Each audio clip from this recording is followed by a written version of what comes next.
Assalamu alaikum students. My name is Haja Sheen and today we will discuss about the 8th lesson, which is the Gulistan of Saadi by Sheikh Saadi, and it is translated by Ralph Waldo Emerson. सबसे पहले writer के बारे में हम पढ़ते हैं. Writer, इनके जो एक्चुअल राइटर हैं जो कि शेख सादी हैं. His actual name was Abu Muhammad Musliuddin bin Abdullah Shiraz Saadi Shirazi, and we know him by the name of by his pen name, which is Sheikh Saadi. Okay, so his books are translated in so many languages. Latin में translate की गई हैं, western culture में translate की गई हैं, western literature में translate की गई हैं, ईस्टर्न लिटरेचर में ट्रांसलेट की गई हैं. और इसके अलावा आप कह सकते हैं कि ये जो गुलिस्तान ऑफ सादी है, it's basically a landmark of Persian literature. ठीक है, कि पर्शियन लिटरेचर को इस चीज़ ने 2 बुक्स लिखी थी इन्होंने, शेख सादी ने उस दौर में, और Bostan and Gulistan, and both of them are very famous. ये इस बुक को सबसे पहले गुलिस्तान ऑफ सादी को, जो गुलिस्तान ऑफ सादी, ये 3 पैराबल्स आपके सिलेबस में दी गई हैं. तो इन पैराबल्स को पढ़ने का तरीका ये है कि आप एक पेन लेंगे, you should have a pen with you self, और एक आपकी टेक्स्ट बुक होगी. साथ साथ हम पढ़ेंगे, साथ साथ आप हाईलाइट करते जाएंगे. जैसे कि आपको पता है कि शॉर्ट स्टोरी में आपकी ट्रांसलेशन भी आती है, तो ट्रांसलेशन 15 मार्क्स की होती है, तो इसकी ट्रांसलेशन करना मस्ट है. आप साथ साथ सुनेंगे और साथ साथ मैं इसको ट्रांसलेट करती जाऊंगी और सिनोनिम्स को हाईलाइट करती जाऊंगी. ठीक है, अब आ जाएँ द गुलिस्तान ऑफ सादी पे. जैसे कि हमने कहा, it's basically a flower garden and it's a landmark over Persian literature.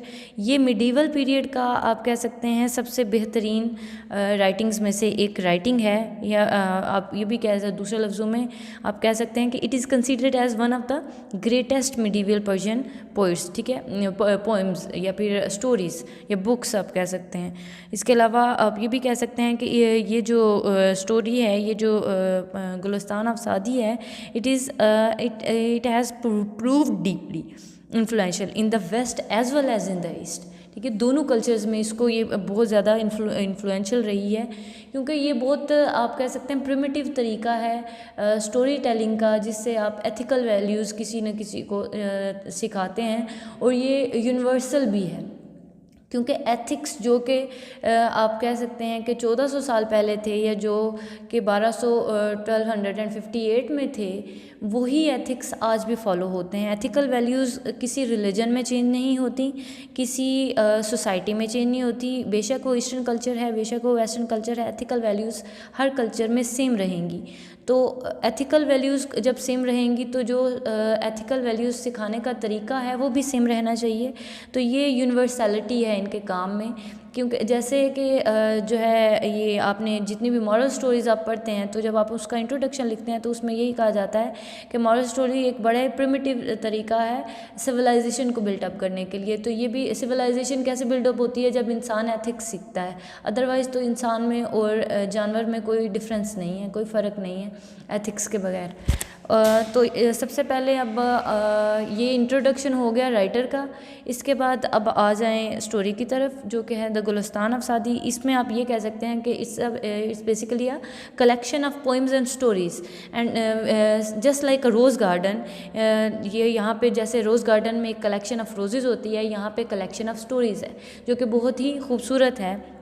और ये moral stories basically these morals and virtues of the Kings affect there people a lot. ठीक है, जैसे अगर यहाँ पे स्टोरीज जो हमें वो सुनाते हैं शेख सादी, वो किसी दरवेश की होती है, किसी रूलर की होती है, किसी कॉमन मैन की होती है, किसी वेल ऑफ मैन की होती है. तो ये इश्यूज़ जो है ना, ये सोसाइटी डील करती है. आप ये भी कह सकते हैं कि this stories deal with the major issues of faced by mankind with optimism and satire. ठीक है, ये जितनी भी स्टोरीज़ हैं, इनमें आपको मेन थीम्स जो मेन सफरिंग्स हैं ह्यूमन बींग्स की, उनको एक्सप्रेस करते हुए दिखाया गया है. ठीक है, और ये इसी गुलिस्तान ऑफ सादी की वजह से यूनाइटेड ऑर्गेनाइजेशन ने इनको एज अ ऑनर पेश करने के लिए, यूनाइटेड ऑर्गेनाइजेशन ने ये इसको इम्प्रिंट भी कराया है अपनी एंट्रेंस पे, जिसमें लिखा गया है कि human beings are members of a whole in creation of one essence and soul. If one member is afflicted with pain, other member means will remain. If you have no sympathy for human pain, the name of human you cannot remain. ठीक है, या you can not retain. ये बहुत ही खूबसूरत बात लिखी गई है इनको ऑनर पेश करने के लिए. उसके बाद आप कह सकते हैं कि he tells a stories about kings, dervish and people who deprive on them. ठीक है, ये हमारा इंट्रोडक्शन हो गया स्टोरी का और ये हमारा इंट्रोडक्शन हो गया राइटर का. अब नेक्स्ट बचे वीडियो में हम ट्रांसलेशन करेंगे विद सिनोनिम्स. Thank you.